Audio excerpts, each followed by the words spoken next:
आज का क्लास है प्रातः क्लास 7/8/65 की वाणी।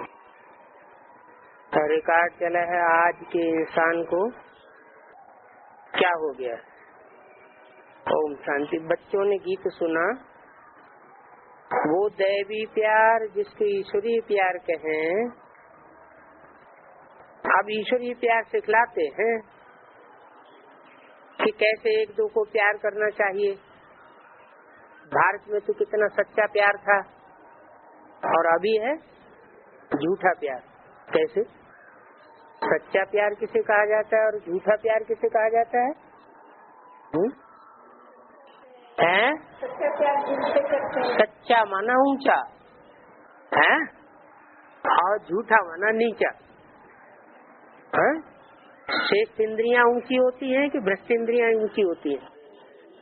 श्रेष्ठ इंद्रियों का जो प्यार होता है वो ऊंचा प्यार है और जो भ्रष्ट इंद्रियों का प्यार है जानवरों वाला वो है नीचा प्यार। क्यों है नीचा? इसलिए नीचा है कि वो मिट्टी से प्यार करते हैं जानवर है और मनुष्य जो है वो मननात् मनुष्य कहा जाता है। मनन चिंतन मंथन करने से मनुष्य कहा जाता है।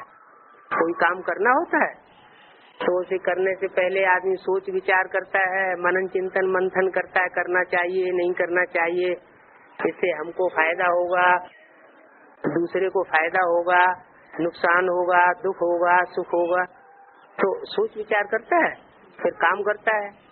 तो सोच विचार के जो काम किया जाता है उसमें ना अपने को दुख होता है ना दूसरे को दुख होता है। तो बताया कि जो मिट्टी से प्यार किया जाता है वो है झूठा प्यार। ये शरीर काय से बना है? मिट्टी से ही तो बना है। 5 तत्वों से बना है। 5 तत्वों में मुख्य तो मिट्टी का ही तत्व है। तो 5 तत्वों के पुतले से प्यार करना वो हो गया झूठा प्यार। बाप आकर के सिखाते हैं। कौन सा बाप?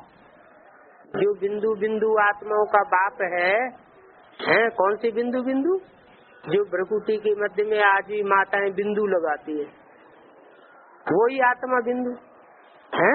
उसी बिंदु बिंदु आत्माओं का बाप ज्योति बिंदु शिव वो आकर के सच्चा प्यार सिखाते हैं कि तुम आत्मा बिंदु हो, रूहानी प्यार करो, फिर जिस्मानी प्यार छोड़ दो।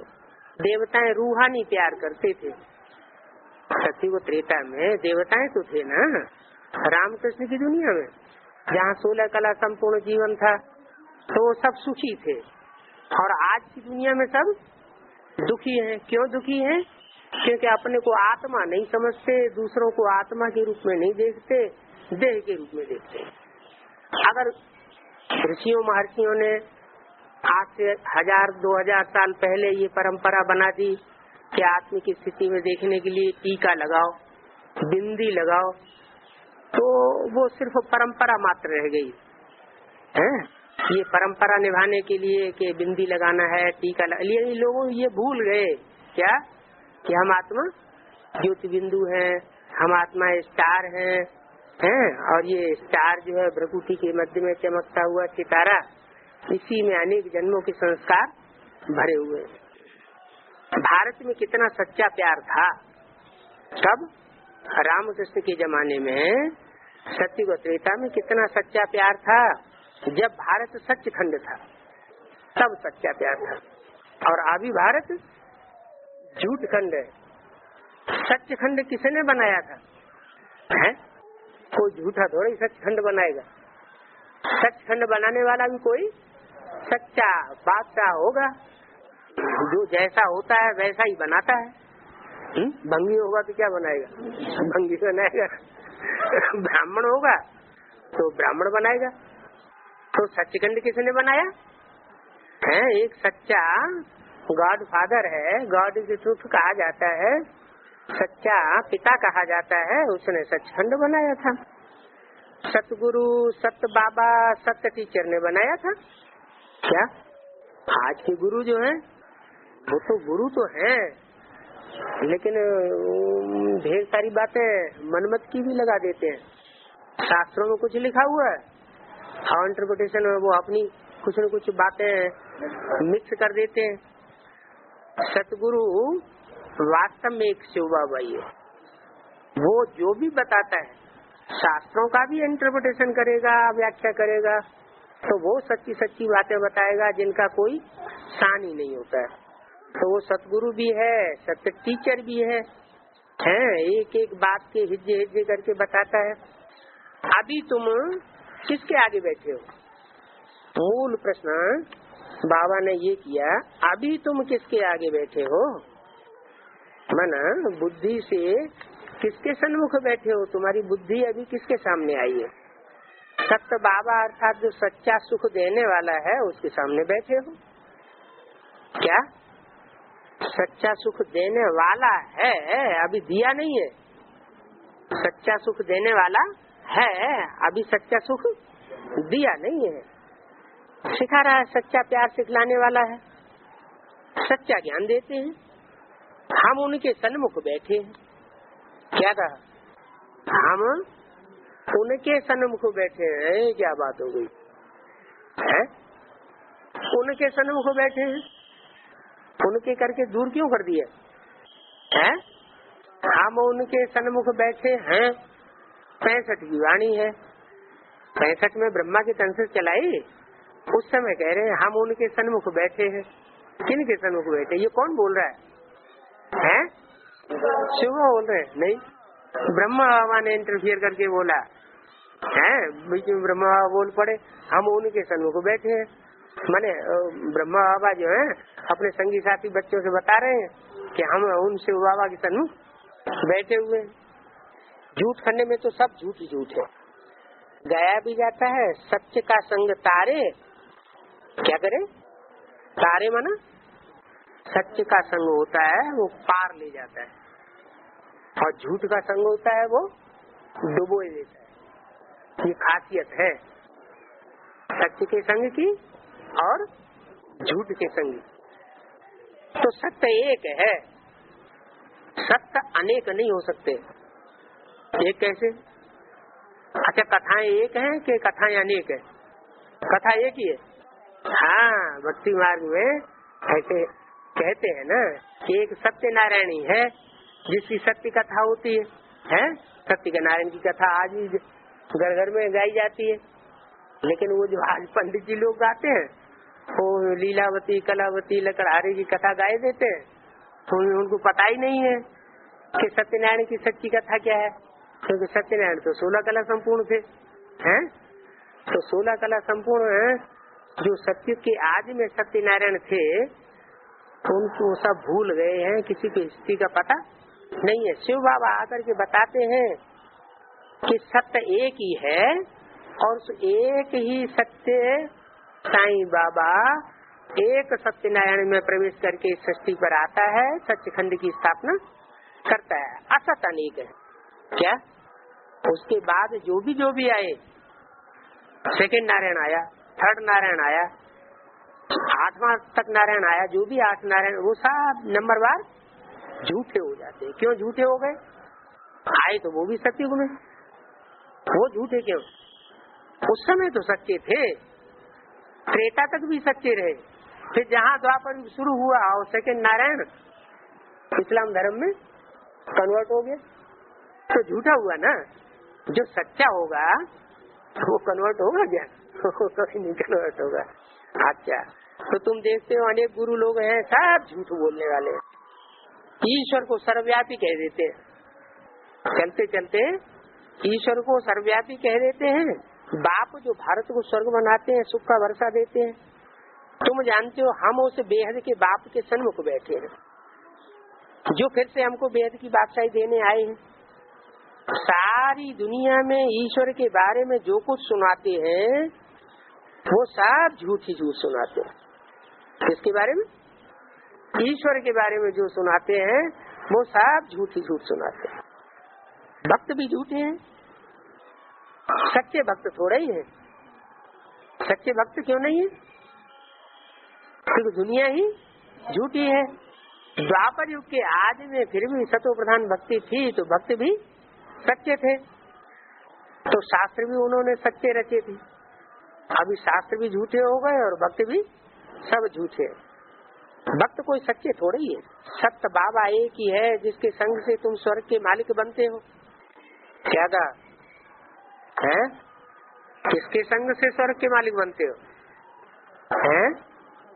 एक सत्य बाबा के संग के रंग से तुम स्वर्ग के मालिक बनते हो।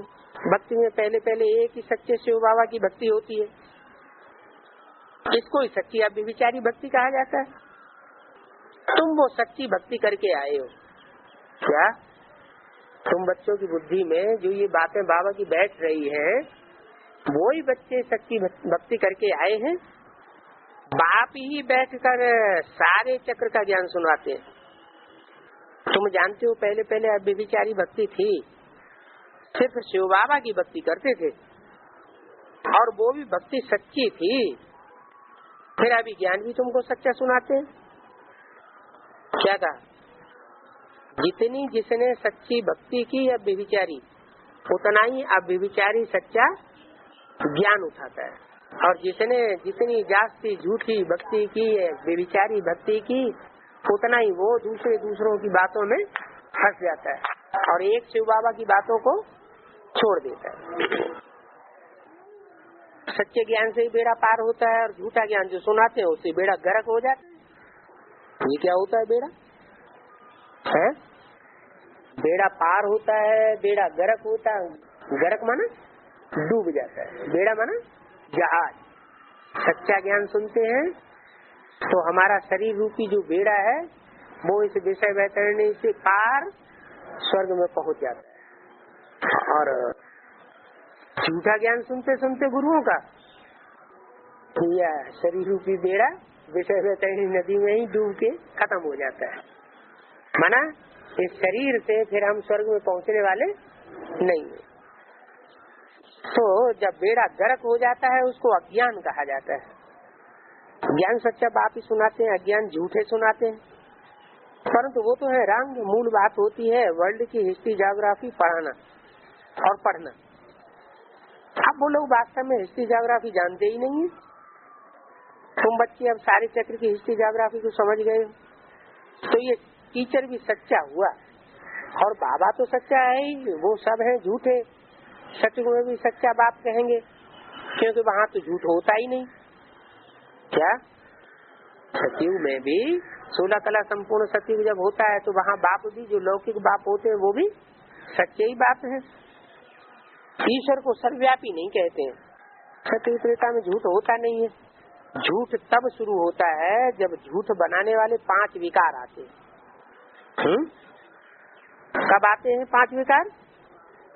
जब द्वैत, द्वापुर, दो बातें शुरू हो जाती है। जब तक एक शिव बाबा की मत पर चलते हैं तो एक मत रहता है। एक मत से एक दुनिया, एक धर्म, एक राज्य, एक भाषा, एक मत चलता है तो सब सुखी रहते हैं। और जहाँ से द्वैत शुरू होता है, इब्राहिम, बुद्ध, क्राइस्ट, दूसरे धर्मगुरु आते हैं, तभी से दुनिया का पतन शुरू हो जाता है। अभी तुम बच्चों की बुद्धि में हम बेहद के निराकार बाप के सामने बैठे हैं।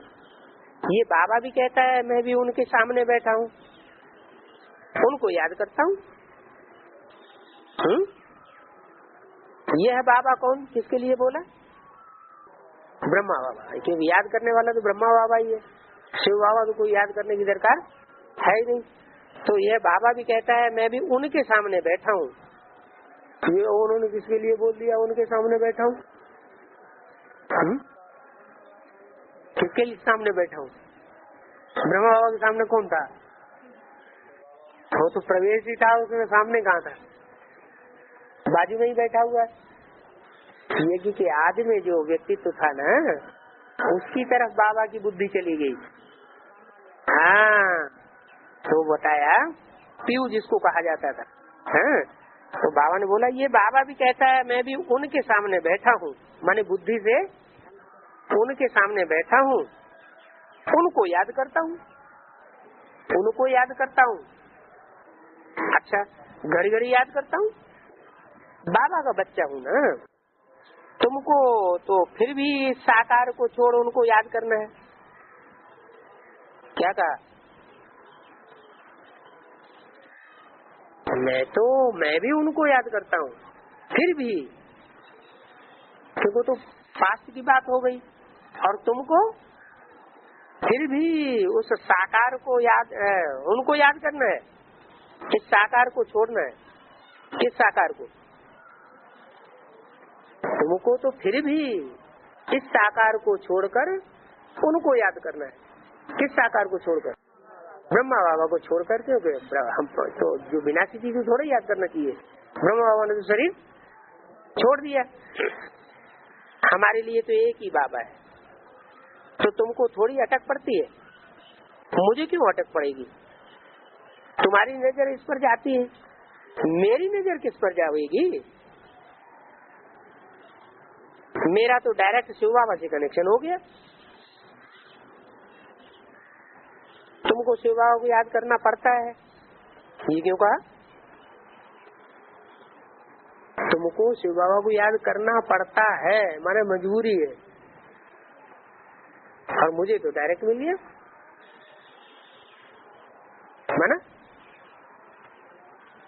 माना बाबा की बुद्धि में भी, ब्रह्मा बाबा की बुद्धि में भी स्पष्ट नहीं है बात कि आगे चल करके कोई बाबा का पार्ट डिक्लेयर होना है, जिसके लिए बाबा ने बोला हुआ है कि जो आदि में था वही फिर अंत में भी आएगा।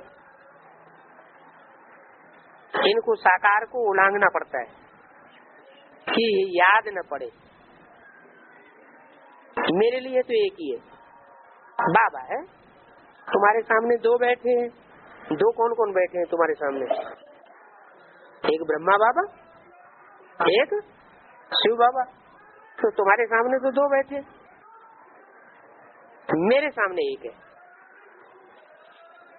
उनका मैं बच्चा हूँ। क्या? मैं बच्चा हूँ, वो मेरा बाबा है। तुम्हारे लिए दो है, माना एक छोटा बाबा और एक बड़ा बाबा। फिर भी मैं ऐसे बाप को निरंतर याद नहीं कर सकता हूँ। मेरे लिए है एक ही, लेकिन फिर भी मैं उसको निरंतर याद नहीं कर सकता हूँ। क्यों नहीं याद कर सकता हूँ? मैं निरंतर याद क्यों नहीं कर सकता हूँ?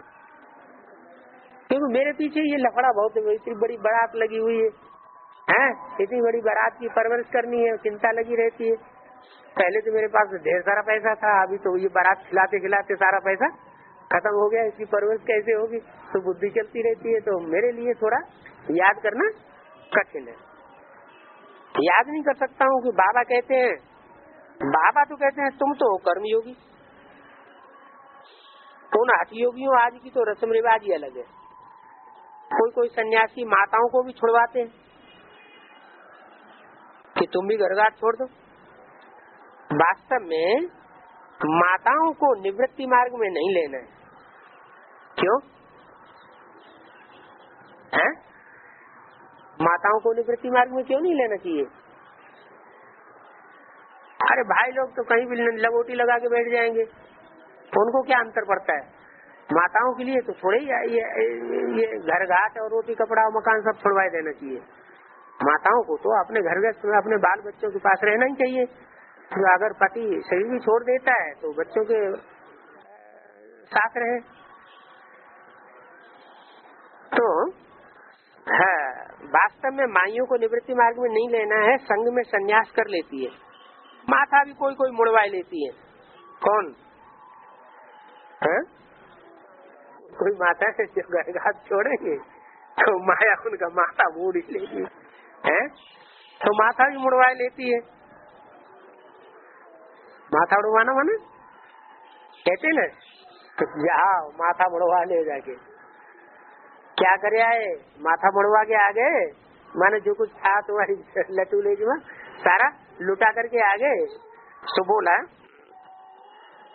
माथा भी मुड़वा लेती है। वास्तव में ज्ञान तो एक है, और जितना भी मनुष्य गुरु ज्ञान सुनाते हैं, सन्यासी आदि ज्ञान सुनाते हैं, वो सब है अज्ञान।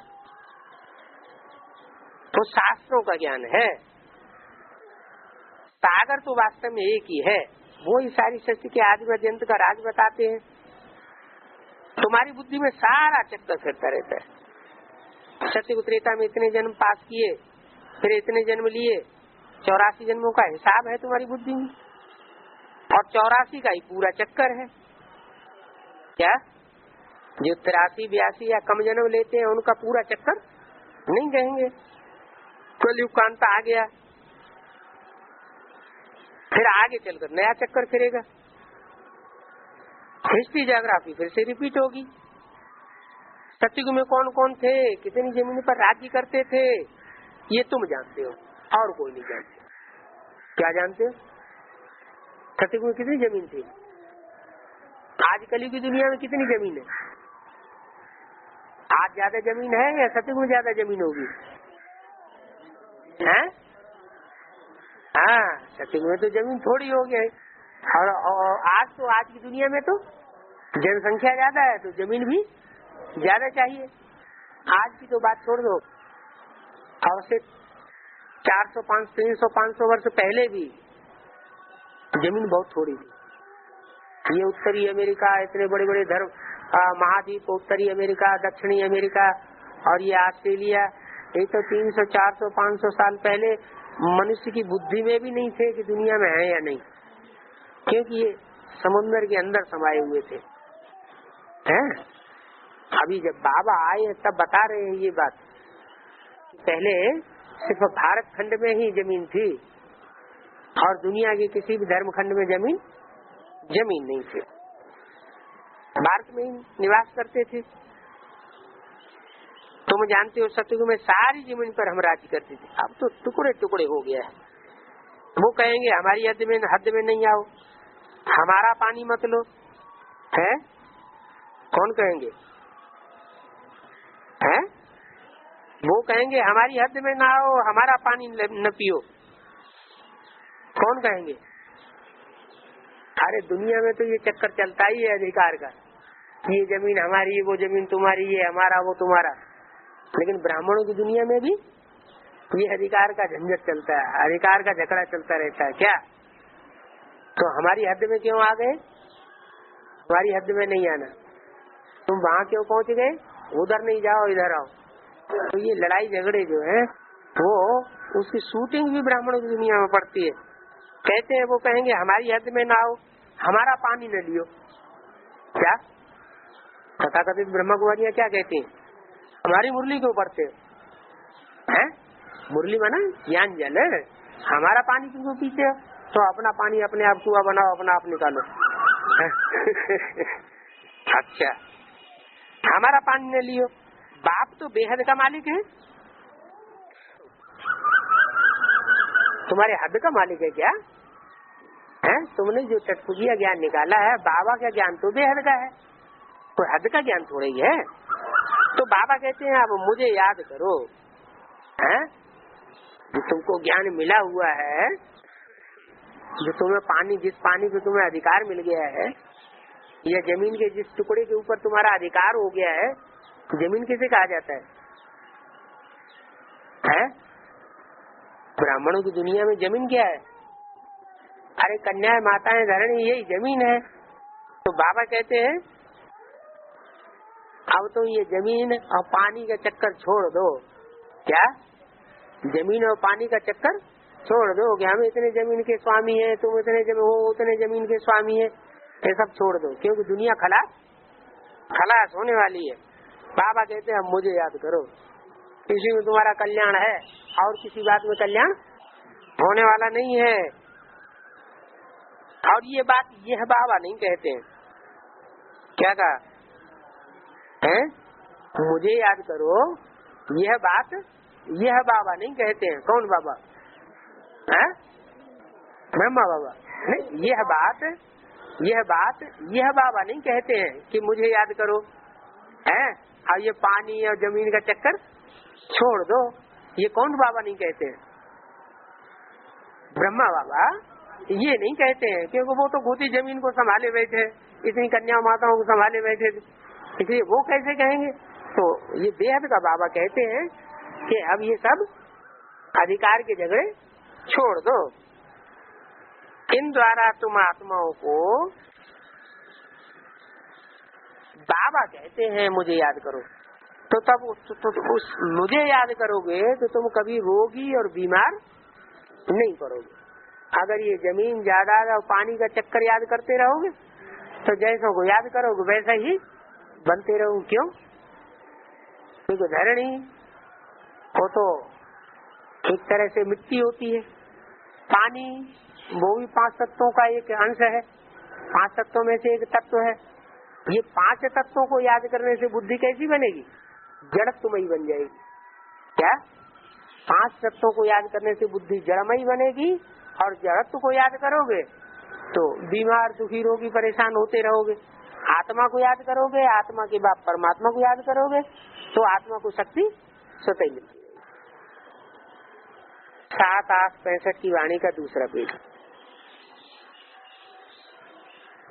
यहाँ तो बाप बच्चों को समझाते हैं, वो बाप तो खुद मर जाते हैं और कितना दुखी हो जाते हैं। शरीर निर्वाह से सर्विस करनी पड़े, ये है ही दुख की दुनिया। बाप तो तुमको कोई तकलीफ नहीं देते हैं, इस ज्ञान में कोई तकलीफ नहीं है। अरे कोई तकलीफ नहीं? कितने साल हो गए? 65, 68 साल होने जा रहे हैं, कोई तकलीफ ही नहीं है, हैं? अगर जैसे बाबा चलाते हैं वैसे ही चलते रहे तो कोई प्रकार की तकलीफ नहीं है, सहज राजी हो गए। सिर्फ कहते हैं याद करो तो विकर्म विनाश हो जाएंगे। बाप और वर्षों को याद करते रहो। बच्चा जानता है हमको बाप का वर्षा मिलना है, तो भी अपना धंधा धोरी जरूर सीखते हैं। क्या कहा है? लौकिक दुनिया में भी कोई बच्चा होता है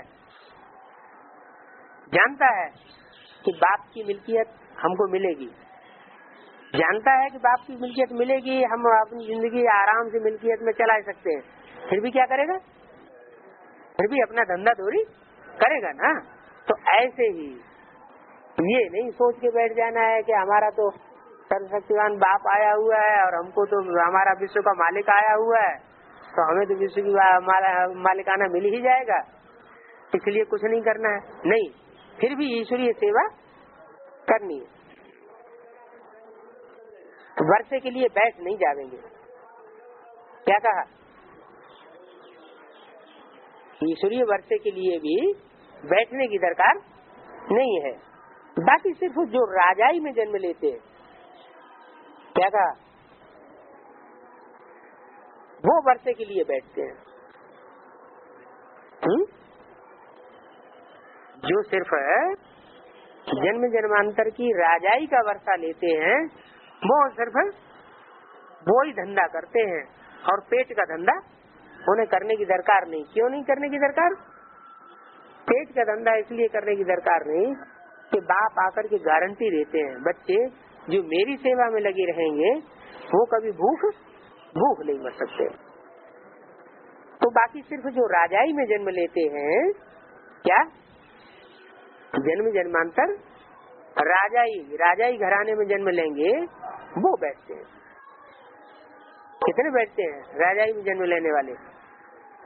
दुनियावी धंधा धोरी को छोड़ करके, दुनियावी घरगृहस्थ व्यवहार को छोड़ करके बेहद के घरगृहस्थ व्यवहार को अपनाते हैं, ईश्वरीय सेवा में ही अपना जीवन लगाए देते हैं। वो कितने होते हैं संख्या में? है 16,108। क्या ये शिव बाबा का राजाई का वर्षा पाने वाला परिवार है। 16,108। भले हर जन्म में राजा नहीं बनेंगे, लेकिन राजाई घराने में जन्म फिर भी लेते हैं। वर्षे के लिए बैठते हैं। बहुत दान पुण्य करने से राजाई घर में जन्म मिलता है। क्या कहा? दुनिया में भी जो बहुत ज्यादा दान पुण्य करते हैं तो उनको उनके घर में राजाई घर में जन्म मिल जाता है। तो यहाँ भी बहुतों की सर्विस करेंगे, हैं? बहुत पुण्यात्मा बनेंगे, अच्छे अच्छे श्रीमत के अनुकूल काम करेंगे, तो अनेक जन्म के लिए राजघराने में तुम्हारा जन्म होता रहेगा। तो राजाई संभालनी पड़े ना।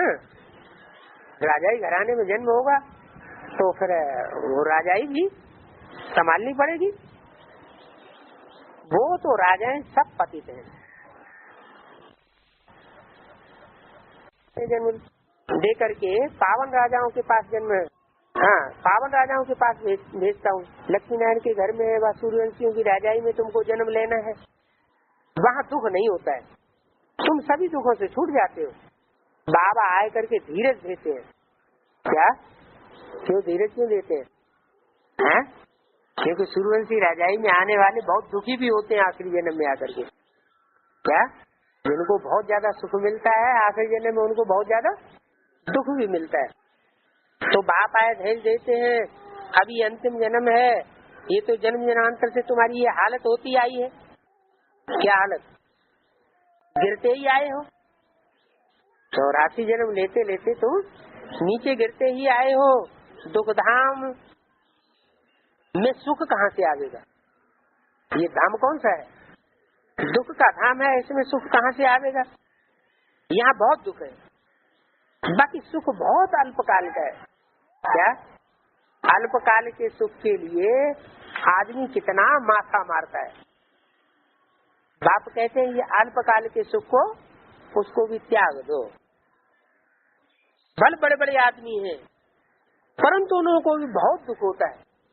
दुनिया के बड़े बड़े आदमी उनको और ज्यादा लसाड़ा लगा हुआ है, ज्यादा ही चिंता लगी हुई है। बाकी सुख अल्पकाल का होता है। इस समय जो गरीब हैं वो सबसे अच्छे हैं। क्या कहा? इस दुनिया में जिसके पास कोई पदमान मर्तबा नहीं है वो ज्यादा सुखी है।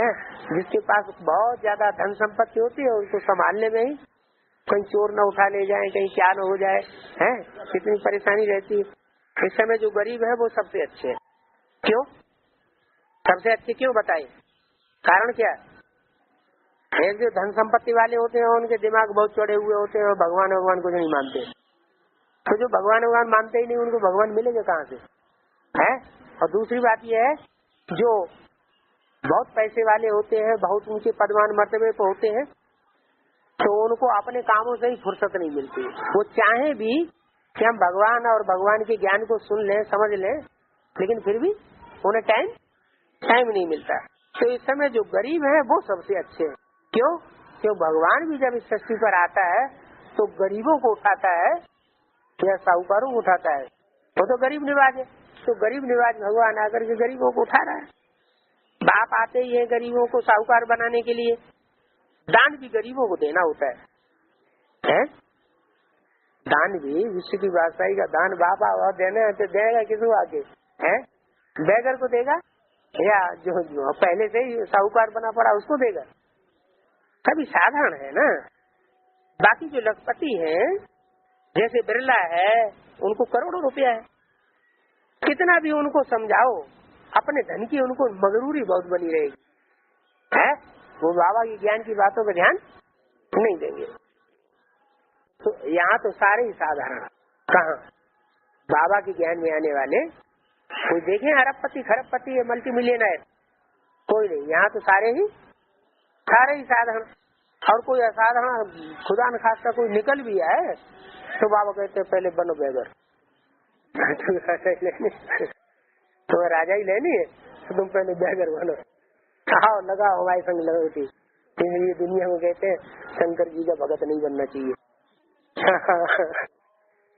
शंकर जी का भगत बनेंगे तो शंकर जी हमको भी लगोटी लगाना सिखा देंगे। बाकी जो लखपति है जैसे बिरला है, करोड़ों रुपया है, कितना भी समझाओ अपने धन की बड़ी मगरूरी बनी रहती है। बाबा कहते हैं ऐसे क्यों धन देना है उनको? ये लखपति करोड़पति उनको थोड़ा ही मैं दान करूंगा आगे। मैं तो हूँ ही गरीब निवाज, मैं तो गरीबों को आकर ध्यान देता हूँ। ऐसी कन्याएं माताएं ही लेती है।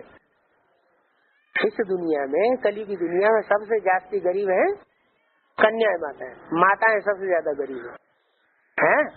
माताएं गरीब है, उन माताओं को मैं आकर के दान देता हूँ। कन्या का देखो कितना मान होता है, सब पूजते हैं। इसलिए मान होता है कन्या है। माताएं इसलिए गरीब है उनके पास प्योरिटी की थोड़ी पावर थी शादी से पहले, वो भी चली गई, अब कुछ भी नहीं रहा। कन्याएं मान किस लिए होता है? कन्याओं के पास पवित्रता की पावर होती है, तो पवित्रता की पावर होती है तो सब पूजते हैं। शादी करने से ही फिर कन्या भी पुजारी बन जाती है, सबके पांव पूंछ छूने पड़ते हैं, भूल जाते हैं हम आधा कल पूजते थे फिर पुजारी बने। कन्या तो बेचारी इसी जन्म में पुजारी बन जाती है, शादी की और इसी जन्म में सबके पांव छूने पड़ते हैं। कुमारी पावन होती है, शादी करने से पति पुजारी बन जाते हैं। पति को भी परमेश्वर समझा और माथा टेकने लग पड़ेगी, उनके आगे दासी होकर के बैठेगी। तो बाप आए इन सब दुखों से छुड़ा देते हैं। बच्चे हैं वो वृद्धि को पाते जाते हैं। तुम समझा सकते हो हम प्रजापिता ब्रह्मा की औलाद हैं, शिव के पौत्र हैं। क्या हम बच्चे किसके हैं? प्रजापिता ब्रह्मा के तो हम बच्चे हैं, और शिव के, शिव हमारा दादे है। कहते हैं तुम्हारे बाप दादे ने कुछ देखा है, जानते हैं? तो दादा हमारा कौन है? शिव है हमारा दादा, और प्रजापिता ब्रह्मा है हमारा बाबा। शिव के पुत्र हैं, उनकी मुल्कियत पर हमारा हिस्सा लगता है। उनकी मिल्कियत बेहद की है, हद की मिल्कियत नहीं है। क्या कहा है? ऐसे नहीं माउंट आबू में अलमारियां अटारियां बन जाए, हैं बड़ी बड़ी बिल्डिंगें बन जाए तो उनके ऊपर हमारी तो मिल्कियत बन जाएगी, हमारा वर्षा बन जाएगा। ऐसा कुछ नहीं है। बड़े बड़े जोनल इंचार्ज बन जाएंगे, या विदेश के इंचार्ज बन जाएंगे, स्वदेश के सेंटरों के इंचार्ज बन जाएंगे, ऐसा कुछ नहीं है। ये सब क्या है? हद है कि बेहद? ये सब हद है। बाप तो आकर के बेहद की विश्व की बादशाही देते हैं। कैसी बेहद की विश्व की बादशाही? कि है कुछ भी नहीं, फिर भी मन और बुद्धि के अंदर इतना ज्ञान भरा हुआ है कि हर तरीके से अपने को भरपूर समझते हैं। जो पाना था तो खा लिया। विश्व का मालिक बनाते हैं। उनका फरमान है, बच्चे माँ में ही कम याद करो। मैं तो सच कहता हूँ, तुम नारी से लक्ष्मी बनेंगे। क्या कहा? झूठी बात नहीं कह रहा हूँ। क्या ऐसे भी कोई ज्ञान होता है क्या कि नर को नारायण बना दे और नारी को लक्ष्मी बना दे? ये तो हमने सुना है कि डॉक्टर बन जाता है, मास्टर बन जाता है, वकील बन जाता है। ऐसा तो कभी सुना ही नहीं। बाबा कहते मैं सच बता रहा हूँ, मैं नर को नारायण और नारी को लक्ष्मी बनाने आया हुआ हूँ। इसमें कुछ भी व्रत नियम आदि करना, भूख मरना नहीं है। क्या भूख मरो ये भी कोई जरूरी नहीं है। नियम उपवास आदि करो ऐसा कुछ नहीं है। आगे से तुम व्रत रखते थे, 7 रोज खाना नहीं खाते थे। क्या कहा है? समझते हैं व्रत नियम रखने से कृष्णपुरी में चले जाएंगे। वास्तव में सच्चा व्रत ये है। कौन सा असली सच्चा व्रत कौन सा है? बता। है सच्चा व्रत है वो तो खाना पीना छोड़ देते हैं, वो हद का खाना पीना छोड़ देते हैं। क्या जो हद का खाना पीना छोड़ देते हैं वो तो भगत भी छोड़ लेते हैं, कोई बड़ी बात नहीं। जो बेहद का खाना पीना है वो है विकारों को छोड़ देना। तो विकारों को छोड़ना ये तुम ही कर पाते हो और कोई नहीं कर पाते। वो तो हद से भूख मरते हैं। तुम बच्चों को भी यहाँ कुछ भी भूख हड़ताल आदि नहीं करना है। क्या कहा? यहाँ ऐसे ज्ञान में चलने वाले बहुत है, उनको कुछ दिल की बात पूरी नहीं हुई, किसी ने उनकी बात नहीं मानी तो नाराज हो जाएंगे और कुछ दिन के लिए खाना पीना छोड़े। ब्राह्मण परिवार में भी छोड़ देते हैं। बाबा कहते हैं यहाँ कोई भूख मरने आदि की दरकार नहीं है। हाँ तुमको तो पावन बनने की हड़ताल करनी है। तुम्हें ये हड़ताल करनी है, हम सबको पावन बना दे। तुम्हारा धंधा ही है। बाकी निर्जल रहना, खाना नहीं खाना क्या कहा है? निर्जल कब रहा जाता है? निर्जला एकादशी होती है ना, कब होती है? भीमसेनी एकादशी कही जाती है। जब गंगा दशहरा होता है ना, तो गंगा दशहरा के बाद वाली जो एकादशी है, जो अभी 29 तारीख को आने वाली है, कब आने वाली है? 29 तारीख को आने वाली है। हाँ वो निर्जला एकादशी कही जाती है। और एकादशी में इतना भारी बंधन नहीं, लेकिन उसके लिए कहते हैं पानी भी नहीं पीना है। हाँ, पानी भी नहीं पीना मैंने बातचीत कुछ नहीं, बूंद भी नहीं पेट में जानी चाहिए। खाना पीना तो खाना ना खाना तो दूर की बात। तो निर्जल आदि रहना, खाना न खाना, इससे कुछ नहीं होता है। क्या कोई निर्जला रहे, खाना छोड़ दे, इन बातों से कोई फायदा नहीं है। फायदा अगर है तो ब्रह्मचर्य का पालन करने से, फिर भी पवित्र रहने से फिर भी फायदा बहुत है। सिर्फ तुम पवित्रता की प्रतिज्ञा करो। जिनका पति मर गया है, क्या जिनका पति मर गया है वो तो और ही भाग्यशाली। लो, तो पति मर जाता है, विधवा हो जाती है तो रोते हैं। बाबा कहते हैं जिनका पति मर जाए वो तो और ही ज्यादा भाग्यशाली। क्यों और ही ज्यादा भाग्यशाली क्यों हुए हैं? तो वो बंधन, हाँ वो बंधन डालता था पवित्रता का, अब ये बंधन खलास हो जाता है। पति होता तो बहुत बंधन पड़ते हैं, समझाया जाता है अच्छा हुआ वो मर गया। ये तो पतियों को पति से तुमको स्वर्ग का मालिक बनाते हैं। माताओं को बहुत दुख होता है जब पति मर जाता है। क्या सबसे ज्यादा दुख किसको होता है? बच्चों को होता है या माता को होता है? माता को बहुत दुख होता है। उनको भी जाए समझाना चाहिए। क्या समझाना चाहिए? उन माताओं को जिनका पति मर गया हो, उनको भी जाके समझाना चाहिए, अरे तुम काहे के लिए रोती हो, अब तो पतियों का भी पति आया हुआ है। वो कहते हैं अब तुम मुझे याद करो तो तुम स्वर्ग के मालिक बन जाएंगे। ये तो पतियों का पति बापों का भी बाप है। क्या भगवान तो तुम्हारे पतियों का भी पति है, तुम्हारे बापों का भी बाप है, सुप्रीम गॉड फादर कहा जाता है। तो कोई का पति मरे और वो यहाँ आ जाए तो यहाँ आकर के और खुशी में ताली बजावेगी। क्यों ताली बजावेगी? कि अच्छा हुआ, नहीं तो बेफिक्र हमको तो छोड़ता ही नहीं। किसका पति मरे तो उनको भी जाकर के समझाना चाहिए।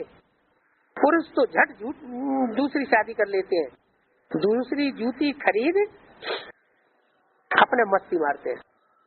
पुरुषों को कोई ऐसा कोई बंधन नहीं है, और स्त्रियों को तो उनका पति मर जाए तो सारी जिंदगी उनको विधवा बन के रहना पड़ता है। तो स्त्री को ज्ञान समझाए, शिव बाबा से सगाई करानी चाहिए। अखबारों में तो पढ़ता है, समझाना चाहिए तुम रोती क्यों हो, सतयुग में कब रोते नहीं है, यहाँ तो रोते ही रहते हैं। भारत में सच्चा सच्चा देवताओं का राज्य दैवी राज्य था, अभी तो एक दो को मारते कूटते ही रहते हैं। आसुरी राज्य है ना। लक्ष्मी नारायण का चित्र बहुत अच्छा है, इसमें सारी सेटिंग है, त्रिमूर्ति भी है, लक्ष्मी नारायण भी है, राधे कृष्ण भी है, क्या पूरा परिवार दिया हुआ। ये चित्र भी कोई रोज देखता रहे तो शिव बाबा ब्रह्मा द्वारा हमको ये बनाए रहे हैं, अगर ये बुद्धि में आता रहे, घर घर में भी छोटे छोटे बोर्ड बनाए लिख दो, वेद के बाप को जानने से तुम 21 जन्म का वर्षा पा सकते हो, ऊंच पद पा सकते हो। 7-8-65 की वाणी का 30 पेज। धीरे धीरे बहुत मनुष्य बोर्ड देख करके तुम्हारे पास आवेंगे। क्या कहा? एकदम नहीं आवेंगे बोर्ड लगाने के बाद, धीरे धीरे तुम्हारा बोर्ड देख करके बहुत तुम्हारे पास आवेंगे। तुम अविनाशी सर्जन हो, रूहानी सर्जनरी पास कर रहे हो तो बोर्ड लगाना पड़ेगा ना। बोलो, इस बाप को याद करने से तुमको बेहद की बादशाही मिलेगी। है लक्ष्मी नारायण का चित्र लगा दो और क्या बोलो, इस बाप को याद करने से तुमको बेहद की बादशाही। लक्ष्मी नारायण के चित्र में कौन सा बाप बैठा हुआ है? अरे ऊपर त्रिमूर्ति का चित्र लगा है, उसमें शंकर जी का चित्र रखा हुआ, तो विश्व का बाप है ना। और फिर सतयुग नारायण बनेगा तो सतयुग में पहले बनेगा कि संगम की स्वर्ग में पहले बनेगा? संगम में तो वहाँ भी तो बाप ही है ना। तो बोला बाप कितने रूहानी बच्चे होते हैं, बच्चरे वाले होते हैं ना। इसमें भाई बहन दोनों आ जाते हैं। बाबा के पास आते हैं तो समझाता हूँ कितने बीके कुमारियां हैं, कितने बच्चरे वाला हूँ। मैं रचना रच रहा हूँ ना, बच्चे वृद्धि को पा रहे हैं, तुम समझा सकते हो हम भाई बहन हैं, विकार की दृष्टि नहीं जा सकती। बाबा कहते हैं देह सहित सब झूठे संबंध छोड़ मुझे याद करो तो तुम पावन बन जाओगे। कब पावन बन जाओगे? अपनी देह को भी भूल जाओ, और जब देह को भूलेंगे तो देह के पदार्थों को भी भूलना पड़े। वे देह और देह के पदार्थ भूलेंगे, देह के संबंधी भूलेंगे, तो जरूर शिव बाबा याद आएगा। मुझे याद करो तो पावन बन जाएंगे। ये युक्ति बहुत अच्छी है। तुम अंजाम भी करते आए हो, मेरा तो एक दूसरा न कोई। बुढ़िया भी सिर्फ 2 अक्षर दान कर ले,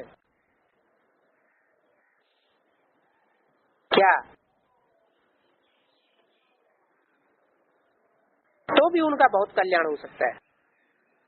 मैं आत्मा और मेरा बाबा, और बुढ़िया सब भूल जाए तो कोई हर्ज नहीं। तो वैसे ही बूढ़ी बूढ़ी माता है, उनको गृहस्थी में जीवन खपाते खपाते सारी बुद्धि तो खलास हो जाती है, उनकी बुद्धि में कुछ बैठता तो है नहीं। तो बाबा ने कहा तुम ज्यादा याद मत करो, तुम क्या करो, सिर्फ 2 बातें याद करो, मैं आत्मा और मेरा बाप शिव बाबा इस सृष्टि पर आया हुआ है। हमने 84 जन्म लिए हैं, अभी हम ब्राह्मण बने, फिर देवता बनेंगे। ब्राह्मण जरूर बनना है। क्या अगर मनुष्य से देवता बनना है तो बीच में क्या बनना पड़े? ब्राह्मण जरूर बनना पड़े, ब्रह्मा की औलाद बनना पड़े। और बनेंगे भी जरूर, जो कल पहले बने होंगे वो ही बनेंगे, ढेर के ढेर बनेंगे। अभी तक ब्राह्मण बच्चे बाहर विलायत तक तरफ भी हैं, याद तो करते रहते हैं ना। बाप कहते हैं अपने कुटुंब परिवार में रहते अपने को आत्मा समझ, शिव बाबा का पोत्रा समझ, याद करते रहो। हम ब्राह्मण से फिर देवता बनेंगे। कलयुग में है मनुष्य, सतयुग में बनेंगे देवताएं। कलयुग में मनुष्य सभी आसुरी संप्रदाय बन जाते हैं। एक भी मनुष्य ऐसा नहीं रहता जो आसुरी संप्रदाय न बना हुआ हो, दूसरों को दुख न देता हो। कलयुग में मनुष्य सभी आसुरी संप्रदाय बन जाते हैं। अभी तुम दैवी संप्रदाय बन रहे हो, और ये बनाने वाला एक ही बाप है, दूसरा कोई तो बतला ही नहीं सकते। इन वर्णों को जानते ही नहीं। तुम ब्राह्मण ही ये नॉलेज समझ सकते हो। तुमको जब तक बी के द्वारा ज्ञान न मिले तब तक तुम भी समझा नहीं सकते। तुम ही दे सकते हो ज्ञान। इसमें दिल बड़ी साफ चाहिए, साफ दिल पर मुराद हासिल होती है। कोई कोई का दिल साफ नहीं होता है। क्या पोता मिल भी देंगे तो इधर की बात उधर की बात, जो असली बात है वो छुपा देंगे। सच्चे दिल से सच्चे बाबा की सेवा में लग जाना चाहिए, हावी हो जानी चाहिए। हमारा काम है दूसरों को समझाना। ये भी जानते हो 100 से माथा मारेंगे तब कोई एक की बुद्धि में मुश्किल से बैठेगा, 1-2 निकल आएंगे। जो कल पहले निकला होगा, बीके बना होगा, वो ही आवेगा। तो तुमको थकना नहीं है, तुम मेहनत करते रहो, कोई न कोई निकल पड़ेगा। कहाँ भी जाओ, मित्र संबंधियों आदि पास जाओ, शादी मुरादी पर जाओ, वो फिर हरेक के कर्मों अनुसार राय दी जाती है। क्या कहा? ऐसे नहीं कि बाबा ने उनको तो शादी बजाने की राय दे दी, हमको राय नहीं दी है, तो ये नहीं कहा जा सकता। हरेक को अलग अलग राय दी जाती है। हरेक के अपने अपने कर्म है। मुख्य है पवित्र रहने की बात। कहाँ खाना भी पड़ता है। बाप कहते हैं अच्छा बच्चे शिव बाबा की याद में रहेंगे तो माया का असर नहीं होगा। बाबा सबको छुट्टी नहीं देते हैं। क्या कहा? शादी मुरादी में जाने की सबको छुट्टी नहीं देते हैं। जिनको देखते हैं ये मजबूत है तो छुट्टी दे देते हैं। इनके ऊपर माया का असर हो जाएगा इसलिए छुट्टी नहीं देते। लाचारी हालत में देखा जाता है, नहीं तो नौकरी ही छूट जाएगी। क्या नौकरी?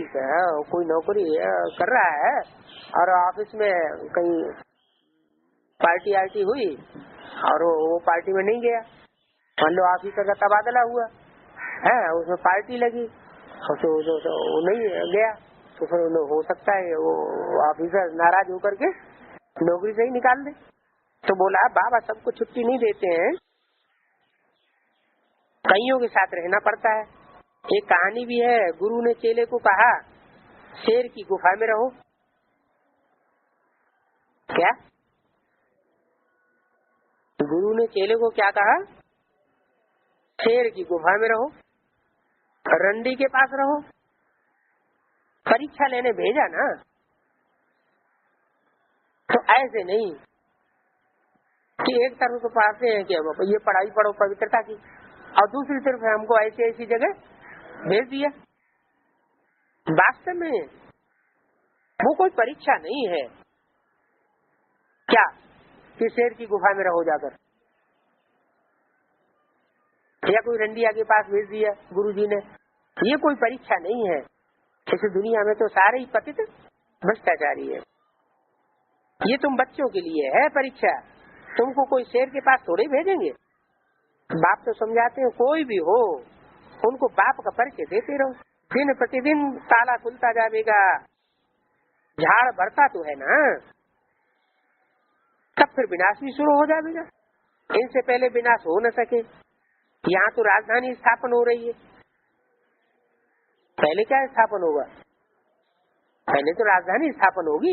राजधानी जब स्थापन हो जाएगी फिर बाद में विनाश शुरू होगा। बाप कहते हैं सिर्फ याद करो, वो लोग राम को जानते नहीं है। जब जानते ही नहीं है तो राम राम कहने से फायदा क्या है? क्या मतलब है? चलो जानते नहीं तो कम से कम नाम तो रट ले, राम राम राम राम राम है। अरे जानते नहीं है कि तुम राम राम रटोगे, लेकिन राम नाम क्यों पढ़ा ये भी तो जानना पड़े ना। तो राम नाम रटने से भी फायदा है, क्योंकि हर एक जो नाम पढ़ता है वो काय के आधार पर पढ़ता है? कोई न कोई काम किया है, उस काम के आधार पर नाम पढ़ता है। तो राम का भी नाम कोई काम किया होगा ना, है? क्या काम किया होगा? घट घट तरम रमते राम रमैया, जो सबके दिलों में रमन करता है उसका नाम राम रख दिया। तो ऐसे तो बहुत गुरु लोग कह देते हैं राम रटो, 100 मालाएं फेरो, यह करो, रोमांच खड़े हो जाते हैं। राम राम कहने का उनको अभ्यास हो जाता है। किस्म किस्म के होते हैं। बाबा का देखा हुआ है, छोटेपन से गुरु किए हुए थे। कृष्ण का तो भगत था। कौन? ब्रह्मा बाबा किसका भगत था? बचपन में कृष्ण का भगत था। बहुत गुरु किए थे। माना कृष्ण की आत्मा बहुत गुरु करती है क्या? और उसके मुकाबले राम वाली आत्मा, एक शिव बाबा, दूसरा न को उसका है एकलव्य का पाठ। तो कृष्ण की आत्मा ने बहुत गुरु किए। अब बाप कहते हैं बच्चे इन सब को छोड़ो, अब मैं सतगुरु हूँ। वो गुरु लोग तो अनेक प्रकार के होते हैं, मैं तो एक ही हूँ, स्वर्ग की बादशाही देने वाला। इसलिए गाया जाता है सदगुरु का संग तारे कुसंग बोरे। अब तुमको तार रहे हैं ना, स्वर्ग में तुम जानते हो वहाँ तुमको राजाई मिलती है। पतित पावन बाप आकर सभी को पावन बनाए कर ले जाते हैं। क्या पतित को नहीं ले जाएंगे? किसको ले जाते हैं? पतितों को पावन बना करके फिर ले जाते हैं। बाकी सब मुक्ति धाम में, शांति धाम में चले जाए।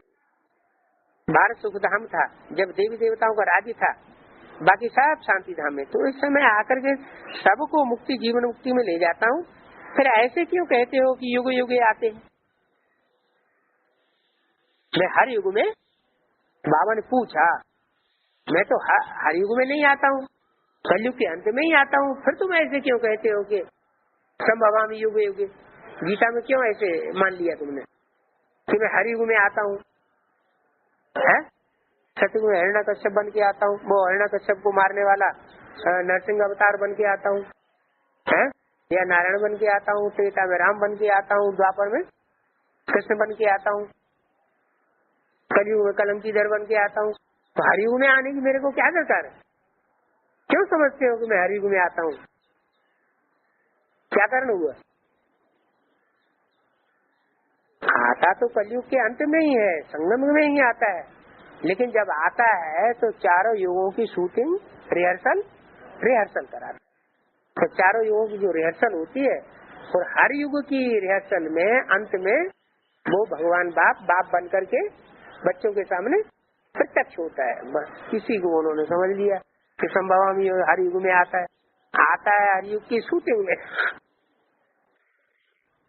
और उन्होंने क्या मान लिया? हर युग में आता है। अब मैं युग युग आकर क्या करूंगा?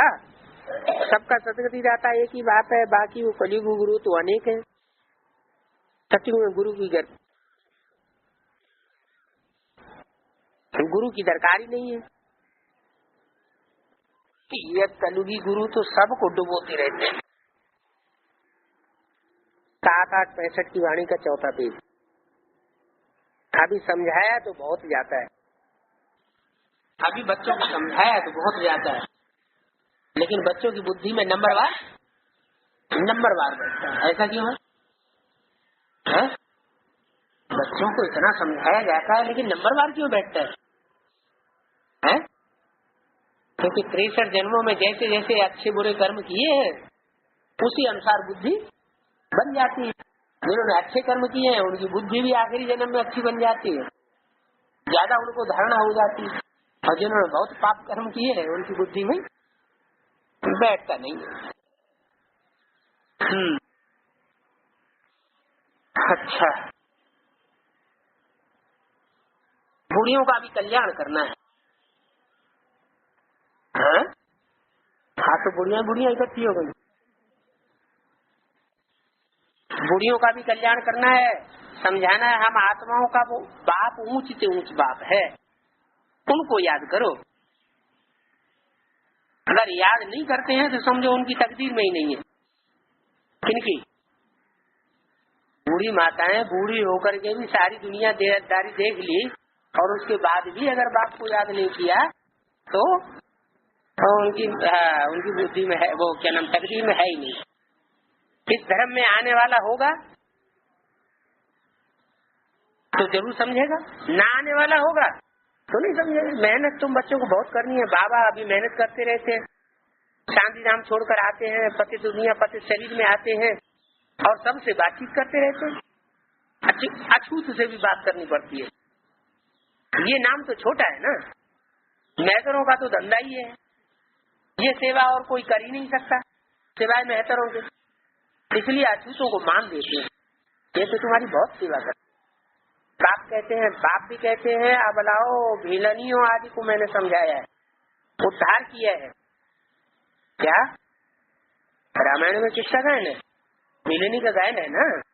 तो भिलनी का आकर के उद्धार करता हूँ, इतनी सर्विस और कोई कर ही नहीं सकते। इतनी सर्विस भिलनी कर सकती है, इतनी सर्विस और कोई कर नहीं सकते। पुराने तो देखो थक गए, भूलता नहीं है, ब्लड नहीं। गवर्नमेंट कहती है क्या ब्लड चाहिए, हम भी कहते हैं नई नई बच्चियां ऐसे ऐसे काम करें, कमाल करके दिखा दें। ऐसे भी जरूर निकलेंगे जो गणिकाओं के पास जाएंगे। क्या ऐसे ऐसे पावरफुल बच्चे निकलेंगे जो गणिकाओं के पास जाएंगे और गणिकाओं को भी उठा देंगे, वैश्याओं को भी उठा करके वैश्यावृत्ति छुड़ा करके सेवाले लायक बनाएंगे। अच्छा, ओम शांति।